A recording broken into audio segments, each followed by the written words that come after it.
Well, hello and welcome to Retro Audio Museum based in Lelystad, the Netherlands. It's the biggest museum in Europe. It's my proud. Mainly a museum dedicated to cassette decks, cassette recorders, tape recorders, reel-to-reel, plus other audio units mainly produced in the 80s. And the whole collection now more than 870 units, to be honest. So it's quite a lot. In 2022 heeft de van oorsprong Russische Brit Alex Mironov zijn levensdroom in vervulling zien gaan.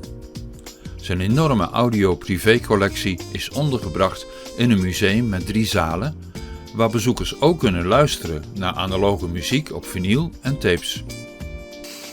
The museum is very popular all over the world, from America to China, from Brazil to, Iceland. And also, I'm very proud that people are planning special holidays even to visit the Netherlands and to come to the museum in Lelystad. Of course, my audience, people who remember this equipment. It's mainly people who are 55, 60 years old, because for them it's just a part of their life. It's sweet memories, and everybody can recognize something here. Oh yes, it belongs to my granddad. Oh, I remember when I was young, it was my first boombox. Oh yeah, I remember I first kissed my girl when I've been dancing using this music. So again, it's sweet memories and positive energy for those people. Eigenlijk is het Retro Audio Museum veel meer dan een museum. Als mensen 16 mm kleurenfilms met geluid niet meer nodig hebben, dan wil het museum ze graag hebben om er de bezoekers mee te vermaken, vooral kinderen. Apparatuur wordt ook verhuurd voor opnames, optredens of fotosessies, bijvoorbeeld voor bioscoop- of theaterproducenten. Er is inmiddels een intensieve samenwerking met het Rijksarchief Flevoland voor het digitaliseren van analoog materiaal. Archive Flevoland here, based in Lelystad, is unique archive that's keeping a lot of history of the local society.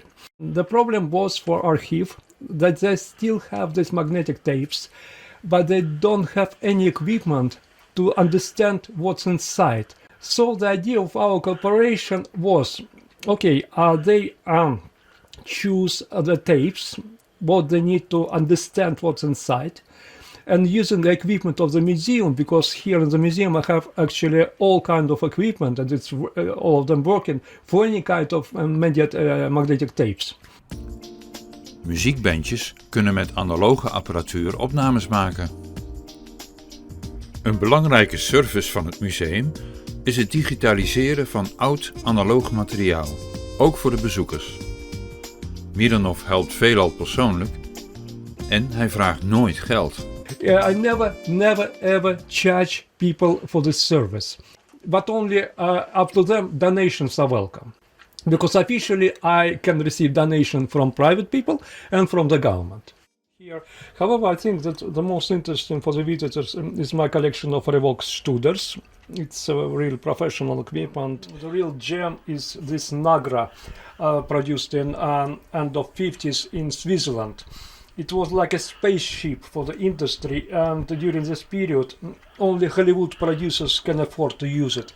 Even here in Netherlands or in Germany, film producers used Uyer or Tandberg, but they cannot afford Nagra. So it's a very interesting story of the unusual standard developed by Sony in the end of 70s. It's been produced only for a couple of years, but however, after that production been cancelled, but it's still fantastic units for any kind of museum or any kind of private collector, because it's unbelievable broadcasting quality. The first Philips produced in Netherlands in the beginning of 50s. It was first Philips reel-to-reel magnetic tape model. Unfortunately it's not working, but one day I'm gonna fix it. So it's also very rare. And that Uyer belongs before to Radio Lelystad. they use this machine for broadcasting radio all over the city. They use about 8 or 9 of these machines, and it's still working. And they use this tape even for broadcasting.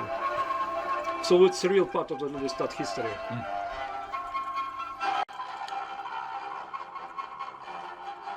People. However, it was very strange for me, but I'm very pleased that a lot of young generation people, I call them iPhone generation, they're really interested in this stuff. And I have a couple of teenagers that visiting my museum on regular basis, every 6 months, for example.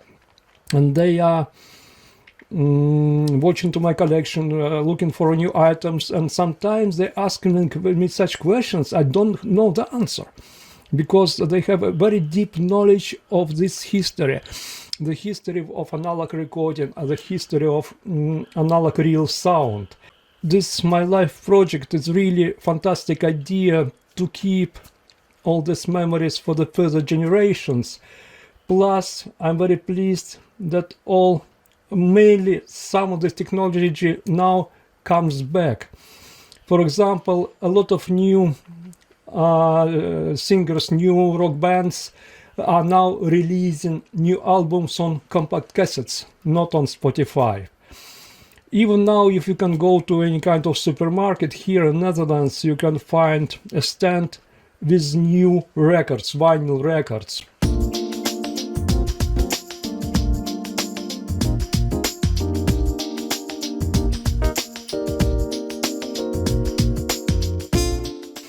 So that's why I'm running this museum. That's why I'm very pleased with my visitors, because they are always happy to be here.